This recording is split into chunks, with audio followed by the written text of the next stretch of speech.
जय हिंद दोस्तों, कैसे हो आप सभी। तो आज जो हमारा टॉपिक होने वाला है वो है चक्रवृद्धि ब्याज का, जिसे हम कंपाउंड इंटरेस्ट कहते हैं। तो दोस्तों, चक्रवृद्धि ब्याज क्या है, पहले हम इस बारे में जान लेते हैं और इसका एग्जाम में क्या इम्पैक्ट होने वाला है। तो बात करें अगर हम एसएससी सीजीएल की, तो दोस्तों इसके भी 1 से 2 क्वेश्चंस आने के चांसेस होते हैं। ठीक है, अभी 25 क्वेश्चंस होते हैं तो एक क्वेश्चंस आने के बहुत ज़्यादा चांस हो जाते हैं। तो ऐसा होता है कि कभी कभी एसआई से आता है तो कभी सीआई से आता है। इन दोनों में से 1 से लेके 2 क्वेश्चंस आने जरूरी कंपलसरी होता ही होता है। ठीक है, तो मतलब हम मान सकते हैं कि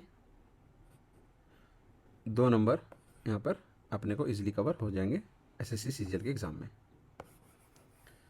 ठीक है, वैसे तो प्री हमारा क्वालिफाइंग होता है तो अपन को उसके हिसाब से देखना होगा। मेंस के लिए जब हम तैयारी करेंगे तब मेंस के हिसाब से बात करेंगे। अभी बात कर लेते हैं कि प्री में क्या क्या इसमें क्वेश्चंस आते हैं, कैसे कैसे किस तरीके का क्वेश्चन पूछा जा सकता है। ठीक है, चक्रवृद्धि ब्याज आप एक चीज़ इस तरीके से समझ सकते हो कि आपने बैंक में जैसे एफडी करी, मान लो आपने 10,000 रुपये की एफडी कर दी। बैंक ने आपको कहा कि 6% के रेट पर, ठीक है, तो 6% के रेट पर आपने इसको 2 साल, 3 साल, 5 साल, 10 साल, लेट्स से सपोज से 10 साल आपने उसको इन्वेस्ट किया है। तो अब क्या होगा कि बैंक जो है, जब 10,000 रुपये का पहले साल अगर हम बात करेंगे, तो जब हमने 6% के हिसाब से पहले साल देखा तो कितने रुपए मिले, 600 रुपये मिले। तो साधारण ब्याज में क्या होता है कि ये 600 हर साल होते जाएंगे 10 साल तक के लिए। लेकिन चक्रवृद्धि ब्याज में क्या होता है कि पहले साल 600 प्रॉफिट हुआ तो ये प्रॉफिट क्या है, मतलब ये जो आपका ब्याज जो मिला है ये मूलधन में ऐड हो जाएगा। यानी कि अब जो नेक्स्ट ईयर जो आपको मिलने वाला है वो 1,600 पे 6% के हिसाब से 1 साल के लिए अगले का मिलेगा। तो कितना होगा, 6×6 = 36, 6×6 = 36, 6×6। अब जो प्रॉफिट हुआ कितना हुआ, 600। ब्याज ब्याज जो है 636 रुपये। यानी कि आप देखोगे कि 36 रुपये एक्स्ट्रा मिला हम लोग को। सही बात है। तो यानी कि अब ये 636 10,600 में ऐड हो जाएगा। तो हम ऐड कर देंगे 1,1,2,3,6। तो यानी टोटल आपको जो ब्याज मिला है यहाँ पे 1,2,3,6 मिल गया। अगर साधारण ब्याज होता तो यही ब्याज आपका कितना होता, 1,200 रुपये होता। तो ये चीज़ क्लियर हुई आपको। ठीक है, तो एक चीज़ और मैं यहाँ पे बताना चाहूँगा, इसके जब हम फॉर्मूला होगा वो हमारा क्या होगा कि जो अमाउंट है, ये जो अमाउंट होती है, अमाउंट को क्या लिख सकते हैं हम, मिश्रधन जो होता है, यानी कि यहाँ पे मिश्रधन है वो किससे मिलकर जुड़ा होता है, वो होता है प्रिंसिपल प्लस सी आई। ठीक है, तो अगर हमको सी आई निकालना होगा जस्ट, तो कैसे निकालेंगे, पी मूलधन उसमें से घटा देंगे तो चक्रवृद्धि ब्याज यानी कंपाउंड इंटरेस्ट आ जाएगा। तो अमाउंट जो बराबर होता है वो होता है प्रिंसिपल यानी मूलधन इंटू में 1+r/100 की पावर n। एन जो होता है यहाँ पे क्या होता है, समय होता है यानी कि टाइम।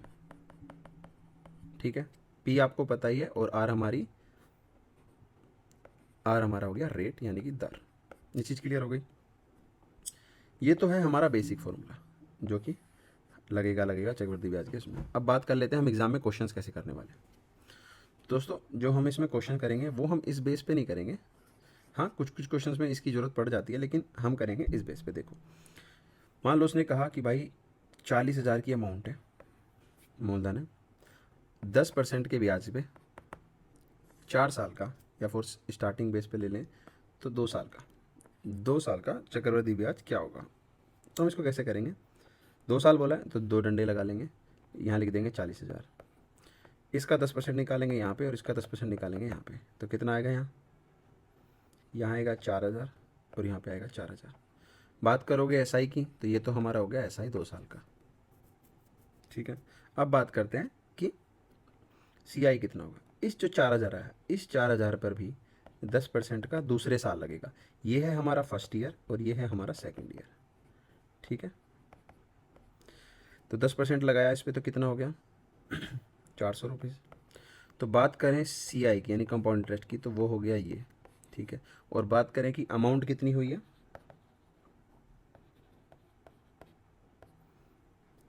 सी आई मतलब ये पूरा सी आई बनता है, ये पूरा सी आई यहाँ बनेगा और ऐसा ही बनेगा ये अंदर का। ठीक है, अब बात करें अमाउंट की तो वो कितनी बनेगी, 40,000 प्लस 4,000 ये, प्लस 4,000 अगले वाला, प्लस 400, ये बनेगी हमारी तो ये हो गया 48,400 रुपये हमारा मिश्र धन प्राप्त हुआ, यानी कि अमाउंट हमें मिल गई 40,000 रुपये कंपाउंडिंग में 2 साल के लिए। ठीक है, अब बात कर लेते हैं क्वेश्चंस किस तरीके के आते हैं। दोस्तों पहला क्वेश्चन है 1,00,000 रुपये की राशि है, 7% के वार्षिक प्रतिवर्ष की दर से 5 वर्षों के लिए गणना करो। अब दोस्तों देखो, जब बात 5 वर्ष की हुई है तो जो हमारा तरीका है ये वाला, तो 5 लगाने पड़ेंगे इसमें। पहली बात, हमने 5 लगा लिया, हमने लिख लिया कि भाई 1,00,000 रुपीज़ है। अब 7% की गणना करनी है, यानी कि अब इसका 7%, सबका 7-7% लिख लेना। देखो इस क्वेश्चन में थोड़ी कैलकुलेशन बैठी हुई है, उसको हमें कैसे सोल्व करना है। 7% निकालेंगे तो यहाँ हो गया 7,000, सेम 7,000 7,000 7,000 7,000। ठीक है, अब इस 7,000 से पहले वाले से अगले 4 साल तक का कंपाउंड इंटरेस्ट 7% फिर आएगा, यानी कि 490, सेम 490 490। अब जो दूसरे वाला 7,000 है ये वाला, इससे भी सेम अगले 3 साल आएगी, यानी कि इसको हम ऐसे लिख देते हैं, यानी कि 490 490 490। अब तीसरे वाले से आएगी 490 490, चौथे वाले से आएगी 490। ठीक है, ये बात कहाँ तक हुई, यानी कि अभी तक हमें कितना ब्याज मिल गया देखो, 7 पंजे 35,000 प्लस 490 है, 4 3 7 दोनों एक 10, 10 बार, यानी कि 4,900 आ गया। ये बना के में कितना बनता है, 39,900। यहाँ तक कोई समस्या बिल्कुल नहीं होनी चाहिए। अब हमें पता है इस 490 का भी अब अगले 3 साल तक, यानी कि यहाँ पर 3 साल तक आएगा। इस 490 का 2 490 है, देखो अब ये 2 490, इनका एक बार यहाँ एक बार यहाँ, बिल्कुल क्लियर बात है। अब इन 3 का आएगा कहाँ, 1 2 और 3। अगर 490 का आप 7% निकालोगे भी तो ऑलमोस्ट 7 चौक 28 7 9 63 34 33 ऐसा कुछ आएगा। तो 3 2 5 2 7 3 10, यानी कि प्लस 330 और कर दूंगा। ठीक है, तो ये कितना हो गया, 0 3 2 0 4, यानी कि 40,230 के आसपास आ गया। अब दोस्तों जब मैं 33 का फिर से निकालूंगा इन सब का तो कुछ पॉइंटम आएगा, तो वो सब ऐड होके जो बनेगा डी ऑप्शन एक यही है इस सवाल में। आप बाकी इसको करने लग जाओ कि भाई अमाउंट वाला फॉर्मूला लगाएंगे हम, बराबर पी हमें दिया है 1,00,000 और हमें क्या करना है 1 प्लस आर, यानी कि 1 प्लस 7/100 की पावर 5। इसको जब आप सोल्व करोगे तो कितना आएगा, 107 की पावर 5 हो गया। अब इस 107 का आपको 5 बार मल्टीपल करके जो आंसर आएगा वो आएगा, और चूंकि ये सबसे करीब डिजिट के हिसाब से पूछ रहा है तो गुना करके तो नहीं आने वाला है। तो यहाँ ही समस्या है कि हम इसको इस मेथड से हमारे से थोड़ा इजी सवाल हो गया सोल्व, कैलकुलेशन से हम बच गए, वरना एग्जाम टाइम में ये कैलकुलेशन मार देनी है पक्का। ठीक है, अगले सवाल की तरफ चलते हैं दोस्तों। अगला सवाल क्या कहता है, यदि पहले वर्ष 4%, दूसरे वर्ष 5%, तीसरे वर्ष 6%, वार्षिक चक्रवृद्धि ब्याज दर पर प्राप्त मिश्र धन इतना है तो मूलधन क्या होगा। तो हमें एक तरीका तो क्या पता है कि मूलधन हमें दिया हुआ मिश्र धन, यानी कि 4630.08 इज इक्वल्स टू पी हमसे पूछा है, और 1 प्लस पहले कितना है 4/100, फिर कितना है 1 प्लस 5/100, और फिर कितना है 1 प्लस 6/100। हमें ये सोल्व करके जो आंसर आएगा वो हमको आंसर में लगा देना। तो एक तरीका तो क्या है कि सिंपल से इसी को सोल्व करते चले जाएंगे, 0.8 इसको पॉइंट नीचे आके 100 हो गया इज इक्वल्स टू पी गुना में कितना हो गया 104 गुना 105 गुना 106/100 गुना 100 गुना 100। ठीक है, इससे ख़त्म हो गया। अब बस हमको ये सोल्व कर देना, 5 से करेंगे, ये बना 21, ये बना 20, ये बना 10, और ये एक उधर जाएगा तो 2 काटेंगे तो 2 पंजे 10 और 2 दूनी 4। ठीक है, यानी कि अब ये 7 से भी कटेगा, 13 से भी कटेगा, सबसे कटेगा। तो पहला तरीका यही है, 7 से काटा, 7 या 21, काटो इसको, 7 पंजे 35, 7 छिंग 42, 4 43, 7 छिंग 42, 1 7 एकम 7, 3 7 चौक 28, 7 चौक 28। ठीक है, फिर 3 से काट दो, 3 दूनी 6, 3 दूनी 6, 0, 3 चौक 12 और 3 8 24। अब हमारे पास ये बच गया, 3 खत्म हो गया। अब फिर से काट दो, तो आप देखोगे वैसे 6 दूनी 12 और चौका 48, ये 4 पे जाएगा, 3 जीरो हमारे पास यहाँ है ही हैं, तो देखेंगे तो आंसर हमारा आ चुका है कि 4,000 आंसर हो चुका है। ठीक है, हम सिंपल सा निकाल लिया। अब अगर आप बात करो हमारे फॉर्मूले की, अपने फॉर्मूले की, वो कैसे करेंगे हम? क्या दिया हुआ? मान लेते हैं 10,000 हमारी अमाउंट थी, ठीक है। पहले पहले ईयर 4%, तो यानी 400 रुपये, दूसरे ईयर 500 रुपये, और तीसरे ईयर 600 रुपये। कोई समस्या नहीं आता। अब इस देखो दूसरे साल इस 400 को जब दूसरे साल ब्याज देना होगा तो 5% के हिसाब से 20 रुपये, और जब तीसरे साल देना होगा तो 6% के हिसाब से 24 रुपये। जब इस 500 को तीसरे साल देना होगा तो 6 पंजे 30 रुपये देगा, और जब इस 20 को फिर से तीसरे साल तो 1.2। हमको ये सारा ऐड कर देना। तो ये हो गया, ये 10,000 तो ऑलरेडी है, 6 4 10 5 15, तो 10,000, ये हो गया 1500। 10,000 तो था ही, उसमें ऐड कर देंगे 1500, 3 2 5 2 7, 4 और 1 5, 1575। ये ना हो कि कितना दिया हुआ है, 4630.08। ठीक है, ये कितने टाइम होगा इसका? तो भाग दे देंगे 1157.2, ये नीचे लगाया 2 जीरो, ऊपर लगाया 1 जीरो, जीरो से जीरो ख़त्म। इसको अगर हम भाग करेंगे तो सीधा 4 पे जाएगा, ठीक है, 2 चौका 8, 4 पे जा रहा है, और ऊपर लगाएंगे तो 0.4, तो यानी कि 0.4 गुना, तो 10,000 ना होगा कितना होगा, 0.4 गुना, यानी कि 4,000 उत्तर आ गया। ठीक है दोस्तों, तो अगला क्वेश्चन क्या है दोस्तों? एक साहूकार है, 6% वार्षिक दर से धन उधार लेता है, ठीक है। वर्ष के अंत में ब्याज का भुगतान करता है, अच्छी बात है। वह इसे 8% वार्षिक चक्रवृद्धि ब्याज पर उधार देता है। 6% पे इसने लिया और 8% इसने दिया, ठीक है। जहां ब्याज छमाही रूप से है, ये 8 वाले को हाफ ईयरली करला है, ठीक है, हाफ ईयरली। तो वर्ष के अंत में ब्याज लेता है, इस तरह से वार्षिक रूप से 108 रुपये का लाभ हुआ, तो उसके द्वारा उधार ली गई राशि क्या होगी? तो दोस्तों देखो, एक चीज़ बताओ मेरे को, 6% का पहले था, हम मान लेते हैं राशि थी 1,000 रुपये, तो 6% के हिसाब से इसने 1 साल के लिए लिया, तो कितने रुपए हुआ? 600 रुपये, 60 रुपये, ठीक है, 1 साल की बात करिए। अब इसने कहा कि ये 1,000 रुपये पे ही, सेम अमाउंट पे ही क्या कर रहा है, 8% यानी 4%, यानी कि 40 और 40 और 40 का फिर से करेंगे, छमाही किया इसने, हाफ ईयरली कर रहा है कंपाउंडिंग। तो फिर इसका लेंगे तो 4 चौक 16, तो कितना हो गया, 40 इंटू 4/100, 1.6, ठीक है। यहाँ पे हमारे पास कितना आया, 81.6, और यहाँ पे हमारे पास 60। इन दोनों का जो डिफरेंस है यानी कि 21.6 है, ये इतना ना हो कि कितना है, 108 दिया हुआ है, तो एक्चुअल कितना होगा, 108/21.6 इंटू 1000, उसमें गुना कर देंगे ऊपर, ये हमारा आंसर हो जाएगा। करेंगे सर, ऊपर जीरो गया, ऊपर जीरो गया, तो काट देंगे इसको, 36 दिया, 108, 36 छिक्का 108, 3 दूनी 6, 2 पंजे 10, यानी 5,000 रुपये उस पर अमाउंट रही होगी। ये उत्तर हो गया। अब बताओ, इस सवाल में कहीं क्वेश्चन वैसा कहीं था कि आपको ना हो?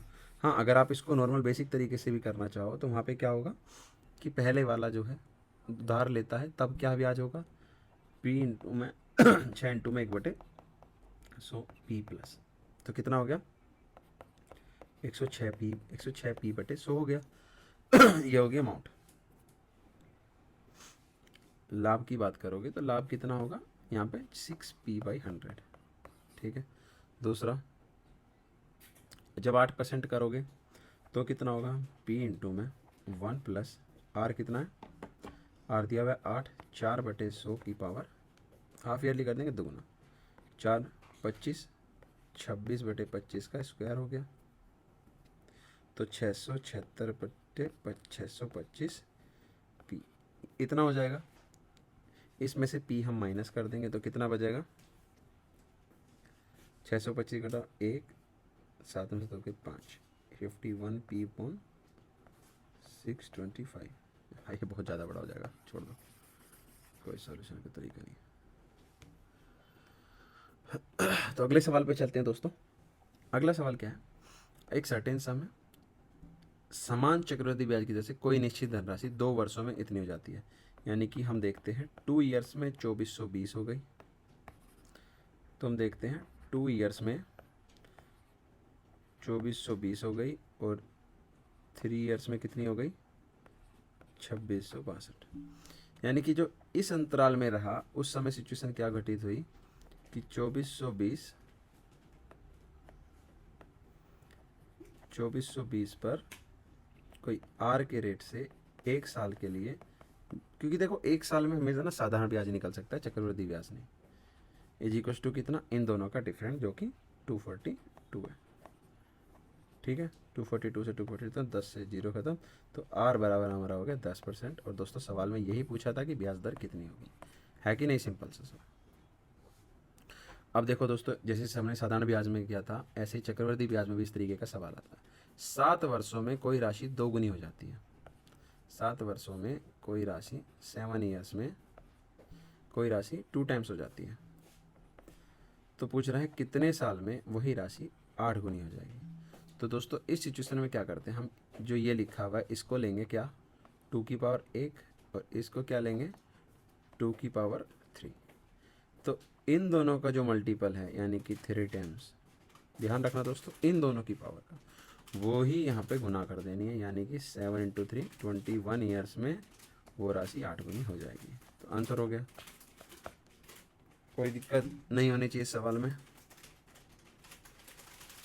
देखो आपको कंपाउंडिंग की पावर दिखाता हूँ।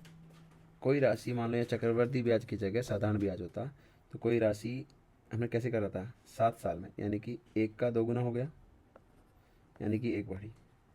अब वो पूछ रहा है कितने वर्षों में 8 गुनी हो जाएगी, 1 की 8 गुनी यानी 7 गुनी। तो ये कितने टाइम्स हुआ, 7 टाइम्स। तो ये 7 ईयर्स में था, तो कितने साल में होगी, गुना 7, 49 ईयर्स में वो राशि 8 गुनी है कि नहीं। कंपाउंडिंग इंटरेस्ट में वही राशि किस साल में हो रही है, और साधारण ब्याज में सिंपल इंटरेस्ट पे वही राशि 49 ईयर्स में जाके हो रही है। तो this is the power of compounding interest. अब देखो दोस्तों, जो मैंने पीछे बताया था कि हमें पावर की मल्टीप्लाई करके चेक करना है, तो ऐसे ही इस क्वेश्चन में दिया गया है 3 ईयर्स में, ये सीडीएस में आया हुआ सवाल था एक बार, 3 साल में कोई राशि 8 गुनी हो जाती है, तो कितने टाइम में वही राशि 16 गुनी होगी। तो हम इसको क्या लिखेंगे, 2 की पावर 3, और इसको क्या लिखेंगे 2 की पावर 4। तो ये कितने टाइम है, 4/3। तो ये 3 साल कितने टाइम हो जाएगा, 4/3। 3 से 3 खत्म, तो 4 ईयर्स। और दोस्तों 4 ईयर्स ही इसका आंसर है कि नहीं, आसान सा सवाल, लेकिन बड़ा ही कन्फ्यूजिंग है। ये बात बिल्कुल ध्यान में रखनी है कि हम यहाँ पे पावर की बात कर रहे हैं। ठीक है, अगले क्वेश्चन की तरफ चलते हैं। एक्स की एक राशि 8.5% प्रतिशत की दर से 2 वर्ष के चक्रवृद्धि ब्याज और सतत ब्याज का अंतर 28.9 है, तो एक्स का मान बताओ। तो दोस्तों देखो कैसे कर सकते हैं हम इसको, ये हमारी थी क्या, हम इसको मान लेते हैं क्या, मूलधन एक्स। ठीक है, इसका 8.5 बाई 100 इंटू एक्स, तो साधारण ब्याज यहाँ पे आया, और 8.5x बटे 100 ये आया। अब इसके बाद हम दूसरे साल के लिए यहाँ पे लाएंगे तो कितना आएगा, 8.5/100 इंटू 8.5/100 इंटू एक्स। ठीक है, यहाँ पर हमें इसकी वैल्यू दी गई है कितनी, 28.9। मैंने आपको पहले ही बताया था, ये ऊपर वाला क्या होता है हमारा, सिंपल इंटरेस्ट होता है, और ये जो टोटल होता है नीचे वाला ये होता है CI। तो अब हमारे पास क्या दिया हुआ है, 8.5 इंटू 8.5/100 इंटू 100 इंटू एक्स बराबर कितना है, 28.9। इसको हमको सोल्व कर देना है।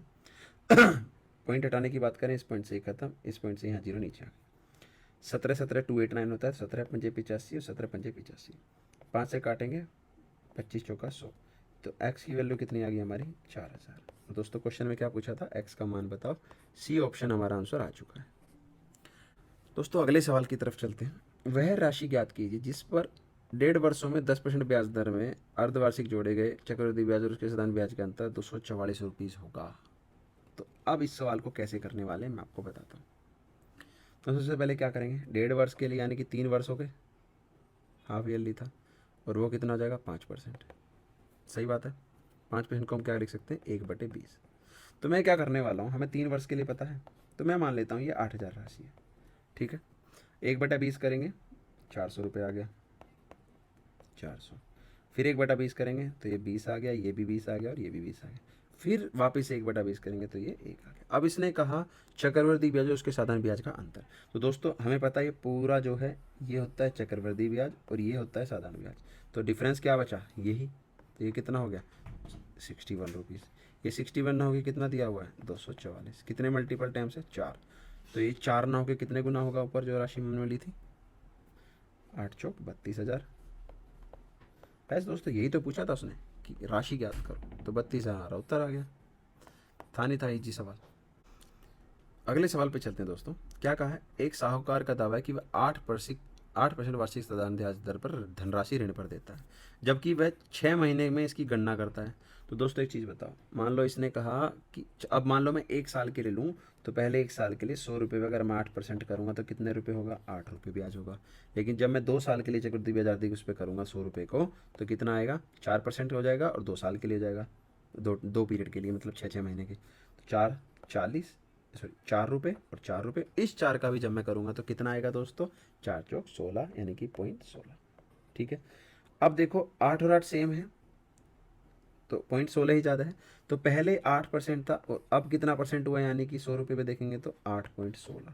इसने यही पूछा है, तो प्रभावी कितना होगा ब्याज की प्रभावी दर? 8.16% होगी, नहीं होगी? अब बस यही क्वेश्चन में पूछा गया था। तो इसी के साथ दोस्तों कंपाउंड इंटरेस्ट का एसएससी प्री के लेवल पे जितने भी क्वेश्चन आएंगे वो सभी हम कंप्लीट कर चुके हैं। हमारा टास्क खत्म हो चुका है। अब हमें एग्जाम टाइम में क्वेश्चन को पढ़ना है और उसको इजीली सोल्व करके आगे बढ़ जाना है। ठीक है दोस्तों। तो नेक्स्ट चैप्टर दोस्तों होने वाला है अपना रेशियो एंड प्रोपोर्शन। ठीक है, ज़रूर देखें। आपको उसमें कोई भी डाउट लगे, कुछ भी समझ में ना आए तो ज़रूर पूछना। और कंपाउंड इंटरेस्ट का भी कोई भी क्वेश्चन जो आपको परेशान कर रहा हो, आपकी रातों की नींदों को उड़ा रहा हो, उन क्वेश्चंस को मेरे पास लेकर आओ। हम साथ में मिलकर बैठ के सोल्व करेंगे। ठीक है दोस्तों, जय हिंद।